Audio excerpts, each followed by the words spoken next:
Last వీడియోలో నేను phone prices అనేవి బాగా హైక్ అవుతున్నాయి ఈ మధ్య. సో ఒకవేళ మీ దగ్గర బడ్జెట్ లేదు, మీరు ఒక మంచి మొబైల్ కొనాలనుకున్నప్పుడు సెకండ్ హ్యాండ్స్లో ట్రై చేయండి అని చెప్పాను. సో అప్పుడు ఒకరు కామెంట్ చేశారు, అసలు సెకండ్ హ్యాండ్ ఫోన్స్ మంచివా కాదని ఎలా తెలుసుకోవాలని చెప్పి. సో ఈ వీడియోలో నేను మీరు సెకండ్ హ్యాండ్ ఫోన్స్ కొనేటప్పుడు వాటిని ఎక్కడ కొనాలి, ఎలా కొనాలి, అండ్ వాటిని మీరు ఎలా చెక్ చేయాలి మంచివా కాదని, అలాగే దొంగతనం చేసినవా కాదని ఎలా తెలుసుకోవాలి, ఇలాంటి విషయాలన్నీ కూడా, ఇలాంటి డౌట్స్ అన్నీ కూడా ఈ వీడియోలో నేను క్లియర్ చేస్తాను. వీడియో లాస్ట్ వరకు చూడండి. ఒకవేళ మీకు లాస్ట్ వరకు చూసే టైం లేకపోతే వీడియోని సగం వరకైనా చూడండి, మీకు కొంచెమైనా అర్థమైపోతుంది. సో వీడియో నచ్చి కంటెంట్ వర్త్ అనిపిస్తేనే వీడియోని లైక్ చేసి మన ఛానల్ని సబ్స్క్రైబ్ చేసుకోండి. ఇలాంటి మంచి కంటెంట్ మీ ముందుకు తీసుకొస్తూ వస్తాను. So hi friends, welcome back to Harish tech Telugu. First point and most important point, మీరు సెకండ్ హ్యాండ్ ఫోన్స్ కొన్నప్పుడు మనీ సేవ్ చేసుకోవడానికి. ఒకవేళ మీకు సెకండ్ హ్యాండ్ ఫోన్స్ పైన అవగాహన లేకపోతే ఇక్కడ రిస్క్ కూడా కొంచెం ఎక్కువే ఉంటుంది. ఎందుకో ఎక్స్ప్లెయిన్ చేస్తాను వినండి. ఎప్పుడైనా సరే మీకు మనీ సేవ్ అవ్వాలి అనుకుంటే కస్టమర్ దగ్గరే మొబైల్ కొనండి. మీకు నాలెడ్జ్ పెంచుకోండి. కస్టమర్ దగ్గర మొబైల్ కొన్నప్పుడు షాప్లో మొబైల్ కొన్నదానికంటే ఖచ్చితంగా ఈజీగా 5 నుంచి 10,000 రూపాయలు డిఫరెన్స్ ఉంటుంది. ఇప్పుడు ఫర్ ఎగ్జాంపుల్గా ఈ మొబైల్ ఉందనుకోండి, ఈ మొబైల్ నేను షాప్లో కొంటే మనకు ఒక 40,000 పడింది అనుకోండి, అదే కస్టమర్ దగ్గర కొన్నప్పుడు ఖచ్చితంగా 20,000కే వస్తుంది. మనకి 20,000, 25,000కి వస్తుంది. ఈ డిఫరెన్స్ ఎందుకు ఉంటుందంటే, ఫర్ ఎగ్జాంపుల్కి ఇప్పుడు నేనే ఉన్నాను, నేను ఫోన్ అమ్మేయాలనుకుంటున్నాను, నాకు డబ్బులు అవసరం. సో నేను షాప్కి వెళ్ళాను, భయ్యా నాకు డబ్బులు అవసరం, నా ఫోన్ అమ్మేయాలనుకుంటున్నాను, తీసుకోండి అని చెప్పి. షాప్ వాళ్ళు ఎప్పుడైనా ఏం చేస్తారు తెలుసా, మనం ఫోన్ అమ్మాలి అనుకున్నప్పుడు మాత్రం 100 రూపాయలది 10 రూపాయలు అడుగుతారు. అదే కొన్నప్పుడు మనం కొనాలి అనుకున్నప్పుడు వాళ్ళ దగ్గర నుంచి ఆస్తులు అడుగుతారు. అంటే అంత డిఫరెన్స్ చెప్తారనమాట. 25,000, 20,000కి అడుగుతారు కదా. ఇప్పుడు ఈ సేమ్ ఫోన్ ఇంకొక కస్టమర్ వచ్చి అడిగారు అనుకోండి, 40,000 రూపాయలకి ఏ మాత్రం తక్కువ చేసి చెప్పరు. అందుకే నాలెడ్జ్ పెంచుకోండి, కస్టమర్ దగ్గరే కొనండి. ఒకవేళ మీకు నాలెడ్జ్ లేదు అనుకుంటే, ఇక్కడ రిస్క్ అని ఎందుకన్నానంటే, ఎందుకు ఒక మాట అన్నాను, రిస్క్ కూడా ఎక్కువ ఉంటుందని. మీకు నాలెడ్జ్ లేకపోతే రిస్క్ ఉంటుంది. ఎందుకంటే ఇప్పుడు ఈ మొబైల్లో ఏ తప్పులు ఉన్నాయో నాకు తెలియదు. నాకు తెలియనప్పుడు రిస్క్ ఉంటుంది. ఆ కస్టమర్ మనకు మోసం చేసి అమ్మేయచ్చు. సో రిస్క్ ఉంటుంది. అదే మొబైల్ షాప్ దగ్గర అనుకోండి, డబ్బులు ఎక్కువ ఉన్నా సరే రిస్క్ ఉంటుంది. ఎందుకంటే వాళ్ళు అన్నీ చెక్ చేస్తారు, వాళ్ళకి అన్నీ తెలుసు కాబట్టి చెక్ చేస్తారు. సో ఏమైనా రిపేర్స్ ఉన్నా సరే వాళ్ళు రిపేర్ చేసేసి అమ్మేస్తారు. సో మీరు ఎప్పుడైనా సెకండ్ హ్యాండ్ ఫోన్స్ కొనాలి, మీరు ఊహించిన దానికంటే ఇంకా తక్కువ ప్రైస్కి రావాలి అనుకున్నప్పుడు మాత్రం ఖచ్చితంగా కస్టమర్ టు కస్టమర్ డీల్ చేసుకుంటే మీరు షాప్లో సెకండ్ హ్యాండ్ ఫోన్స్ కొనేదానికంటే 5 నుంచి 10,000 రూపాయలు ఈజీగా డిఫరెన్స్ ఉంటుంది. మీకు మనీ కూడా సేవ్ అవుతుంది మీ నాలెడ్జ్ పెంచుకుంటే. అండ్ ఇక్కడ ఇంకొక బోనస్ పాయింట్ కూడా చెప్తాను. ఎప్పుడైనా మీరు కస్టమర్ టు కస్టమర్ తెలుసుకున్నప్పుడు ఫస్ట్ మీరు ట్రై చేయాల్సింది ఫ్రెండ్ సర్కిల్లో ట్రై చేయండి. నెక్స్ట్ తెలిసిన వాళ్ళ దగ్గర ట్రై చేయండి ఎప్పుడైనా సరే. ఎందుకంటే మీరు తెలిసిన వాళ్ళ దగ్గర తీసుకున్నారనుకోండి, మీకు నాలెడ్జ్ లేదు, లేదా ఏదైనా దానిలో బయట కనిపించకుండా లోపల ఇంటర్నల్గా ఏదైనా ప్రాబ్లం ఉందనుకోండి, అది మీకు తెలియదు. సో మీరు అప్పుడు ఏం చేస్తారంటే, కస్టమర్ 25,000 అన్నారు, మీరు 20,000 అన్నారు, డీల్ ఓకే అయిపోయింది ఈ ఫోన్ 20,000కి. మీరు ఏం చేస్తారంటే ఒక 15,000 లేదా ఒక 17,000, ఒక 3,000 ఉంచేసి మిగతా అమౌంట్ ఇవ్వండి. ఒక 3,000, 5,000 మీ దగ్గర పెట్టేసి మిగతా అమౌంట్ ఇవ్వండి. వాళ్ళకి మీరు ఏమంటారంటే, భయ్యా 3-4 డేస్లో ఈ మొబైల్కి ఎలాంటి ప్రాబ్లం వచ్చినా నీ మొబైల్ నీకు ఇచ్చేస్తాను, నా డబ్బులు నాకు ఇచ్చే అని చెప్పి డీల్ చేసుకోండి. లేదా ప్రాబ్లం రాలేదనుకోండి, మిగతా అమౌంట్ నీకు ఇచ్చేస్తానని డీల్ చేసుకోండి. అది తెలిసిన వాళ్ళ దగ్గర అయితే మాట్లాడండి. తెలియని వాళ్ళ దగ్గర అయితే ఎలాగో మనం డీల్ చేయలేము. ఒకవేళ మీరు షాప్లో తీసుకుంటే మీకు ఇక్కడ డబ్బులు ఎక్కువ పెరుగుతాయి. కాకపోతే మీకు ఒక గ్యారంటీ ఉంటుంది, రేపు పొద్దున్న ఇందులో ఏదైనా ప్రాబ్లం వచ్చినా సరే మీరు ఆ షాప్కి వెళ్ళి క్వశ్చన్ చేయగలరు. అలా కాకుండా బయట ఎవరో తెలియని వాళ్ళ దగ్గర తీసుకున్నారనుకోండి, మీరు క్వశ్చన్ చేయలేరు. కాబట్టి ముందే మీరు అన్నీ చెక్ చేసుకోవాలి. ఎబిలిటీ బట్టి మీరు సెలెక్ట్ చేసుకోండి, కస్టమర్ దగ్గర తీసుకోవాలా లేదా షాప్లో తీసుకోవాలా లేదా బయట తీసుకున్నప్పుడు అలా చూసుకోవాలన్నమాట. ఓకేనా. Second point, second hand phones ఎక్కడ కొనాలి. ఇవన్నీ మాకొద్దు, డైరెక్ట్గా ఒక విషయం చెప్పంటే సింపుల్గా చెప్పేస్తాను. మీకు మొబైల్ పైన అవగాహన లేదు అనుకుంటే షాప్ దగ్గర తీసుకోండి, కొంచెం ప్రైస్ ఎక్కువ అవుతుంది. కాకపోతే రేపు పొద్దున్న అందులో ఎలాంటి ప్రాబ్లం వచ్చినా సరే మీరు వెళ్ళి వాళ్ళని క్వశ్చన్ చేయగలరు. అలా కాకుండా కొంతమంది మొబైల్ షాప్ వాళ్ళు కూడా దానికి కాంప్లిమెంటరీగా కొన్ని గిఫ్ట్ ఐటమ్స్ ఇస్తారు. అండ్ ఇంకొక విషయం ఏంటంటే, వాళ్ళు కొంతమంది వారంటీ ప్రొవైడ్ చేస్తారు. ఒక 1 మంత్ నీకు ఏం ప్రాబ్లం అని తెచ్చిచ్చే, లేదా 6 months, 2 months, 3 months అలా వారంటీలు ప్రొవైడ్ చేస్తారు. అలాంటి వాళ్ళు దొరికితే ఇంకా బెటరు. లేదు నీకు అవగాహన ఉంది అనుకున్నప్పుడు నువ్వు తెలిసిన వాళ్ళ దగ్గర తీసుకున్న ఒకటే, లేదా తెలియని బయట కస్టమర్ దగ్గర తీసుకున్నా ఒకటే. నువ్వు ఆల్రెడీ అన్నీ చెక్ చేసుకుంటావు కాబట్టి. నెక్స్ట్ ఎక్కడ తీసుకోవాలి, క్యాష్ఫైలో తీసుకోవచ్చు ఆర్ OLXలో కూడా తీసుకోవచ్చు. ఎక్కడ తీసుకున్న మ్యాక్సిమం ఫ్రాడ్లు అలాంటివి జరగవు మీకు నాలెడ్జ్ ఉంటే. సో క్యాష్ఫైలో తీసుకుంటే నాకు తెలిసినంత వరకు అందులో కొంచెం అమౌంట్ ఎక్కువ ఉంటుంది, ఫోన్ ప్రైసెస్ ఎక్కువ ఉంటాయి. కాకపోతే వాళ్ళు వారంటీ ప్రొవైడ్ చేస్తారు. OLXలో తీసుకుంటే OLXలో మనలాంటి కస్టమర్స్ అమ్ముతారు కాబట్టి నీకు నాలెడ్జ్ ఉన్నప్పుడు నువ్వు మంచిగా సెలెక్ట్ చేసుకోవచ్చు.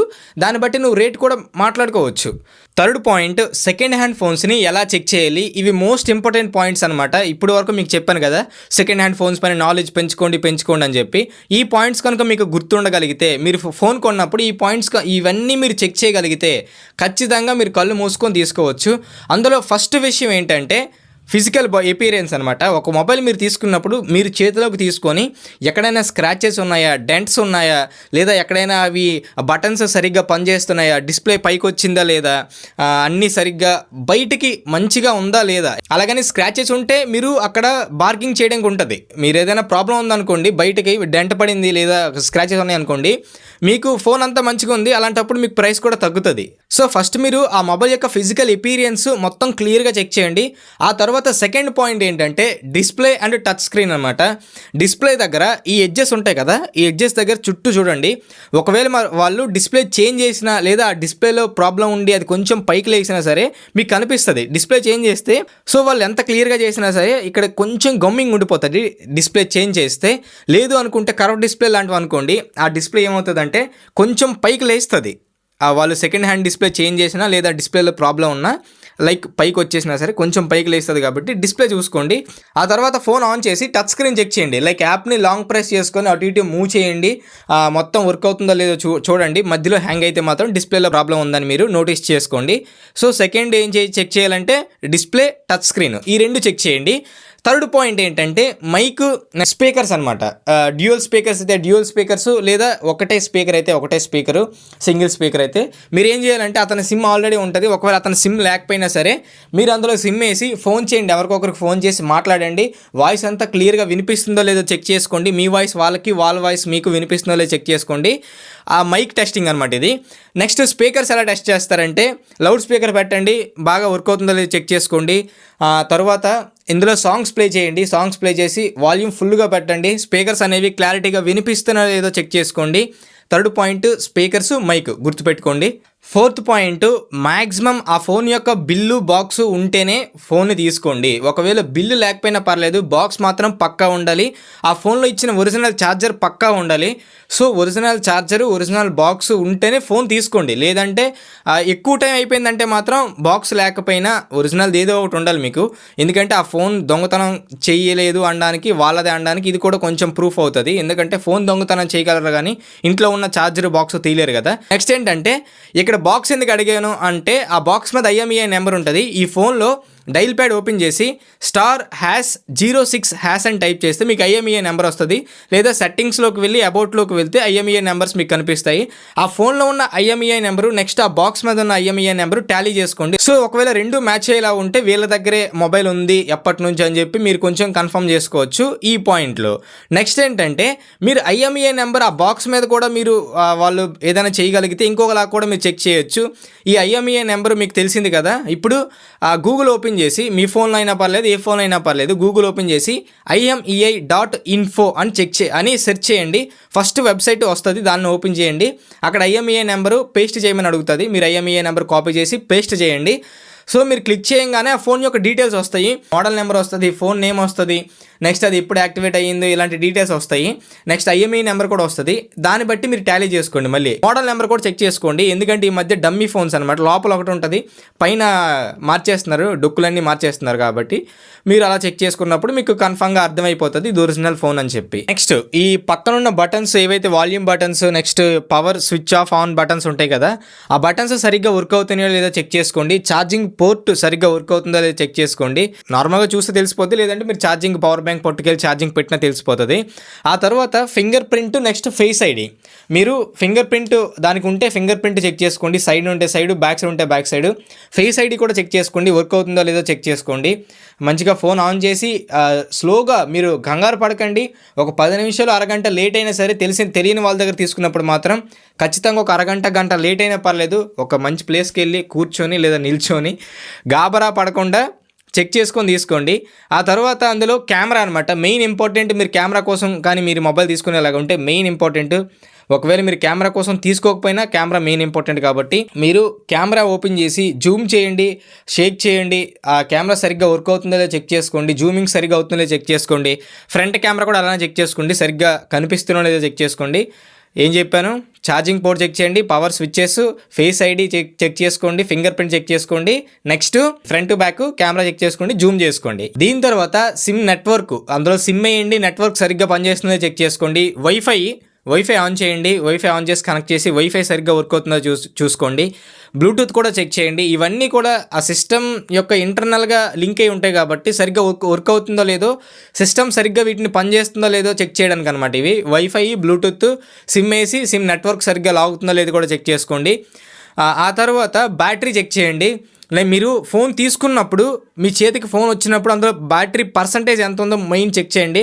మీరు ఒక 10 నిమిషాలు అరగంట చెక్ చేస్తారు కదా, చెక్ చేసిన తర్వాత అది ఎంతవరకు డ్రాప్ అవుతుందో చూసుకోండి. ఇందులో 60% బ్యాటరీ ఉందనుకోండి, మీరు ఒక 10 నిమిషాలు వాడిన తర్వాత ఒక 10% తగ్గిపోయింది అనుకోండి, అందులో బ్యాటరీ బాగాలేదని అర్థం. సో బ్యాటరీ విషయంలో మీరు మెయిన్, నేను అది ఫస్ట్ చెప్పడం మర్చిపోయాను, మీరు ఫోన్లో మీ చేతిలోకి తీసుకోగానే బ్యాటరీ పర్సంటేజ్ జస్ట్ చూడండి, ఎంత ఉందో చూడండి. అది గుర్తుపెట్టుకొని మీరు అన్నీ యూజ్ చేసిన తర్వాత ఒక 10 నిమిషాలు యూజ్ చేసిన తర్వాత బ్యాటరీ పర్సంటేజ్ చూడండి. ఇది ఆండ్రాయిడ్లో, ఐఫోన్లో వేరే ఉంటుంది. సో ఆ బ్యాటరీ పర్సంటేజ్ చూసి బ్యాటరీ కూడా సరిగ్గా పనిచేస్తుందో లేదో కూడా అది కూడా చూసుకోండి. ఆ తర్వాత ర్యాము, రోము, ప్రాసెసరు ఇది చెప్పాల్సిన విషయం లేదు. కాకపోతే 4GB ర్యాము, 6GB ర్యామ్ మర్చిపోండి. అలాంటివి ఓల్డ్ ఫోన్స్ అనమాట, అవి తీసుకోకండి. మినిమం 8 to 12 ఉండేటట్టుగా చూసుకోండి. స్టోరేజ్ ఎప్పుడు కూడా 64 తీసుకోకండి, అసలు మర్చిపోండి. 128 మీకు ఎక్కువ వాడరు అనుకున్నప్పుడే 128 ప్రిఫర్ చేయండి, లేకపోతే 128 కూడా వేస్ట్ ఇప్పుడు ఈ రోజుల్లో. ఒక చిన్న ఫోటో తీసినా సరే మీకు 5MB, 10MB, 7MB, 6MB, 4MB వరకు ఉంటుంది దాని స్టోరేజ్ అనమాట. సో మీరు కొన్ని ఫొటోస్ తీయగానే మీకు స్టోరేజ్ ఫుల్ అయిపోతుంది.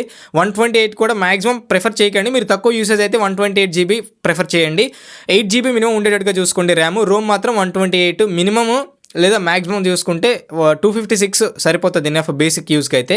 128 కూడా మీరు తక్కువ అయితే సరిపోతుంది. ర్యాము, రోము, ప్రాసెసర్ కూడా చూసుకోండి. ఓల్డ్ ప్రాసెసర్ ఫోన్స్ అయితే తీసుకోకండి. మీరు తీసుకునే అమౌంట్కి న్యాయం చేసిన ప్రాసెసర్ అయితే మాత్రం తీసుకోవచ్చు ప్రాసెసర్ విషయంలో.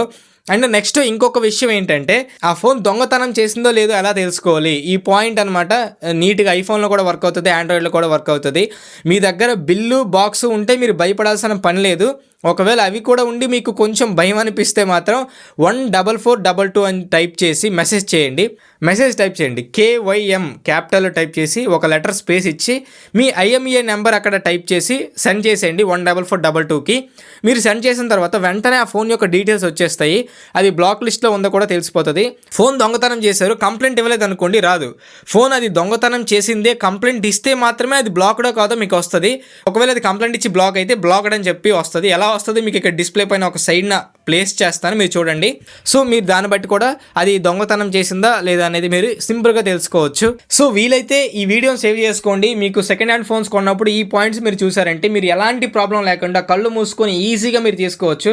కాకపోతే ఇప్పుడు నేను చెప్పిన పాయింట్స్ అన్ని కూడా మీరు ఈజీగా, సింపుల్గా, పర్ఫెక్ట్గా చెక్ చేయాలి. చెక్ చేయగలిగితే మాత్రం మీరు సెకండ్ హ్యాండ్స్లో ఫోన్ తీసుకున్నప్పుడు ఎలాంటి డౌట్ లేకుండా నిర్భయంగా తీసుకోవచ్చు. అండ్ లాస్ట్గా ఒక ఇంపార్టెంట్ విషయం ఏంటంటే, ఇప్పుడు నేను చెప్పే పాయింట్స్ అన్నీ కూడా ఆండ్రాయిడ్కి 100% వర్క్ అవుతాయి. ఐఫోన్ తీసుకోవాలనుకుంటే దానికి కొన్ని వేరే టిప్స్ ఉంటాయి. ఈ టిప్స్ అన్నీ చెప్పినప్పుడు కొన్ని పని చేస్తాయి ఐఫోన్లో, కొన్ని పని చేయవు. ఎందుకంటే అందులో కొంచెం అడ్వాన్స్డ్ ఫీచర్స్ ఉంటాయి కాబట్టి మీరు ఇంకా ఈజీగా తెలుసుకోవచ్చు.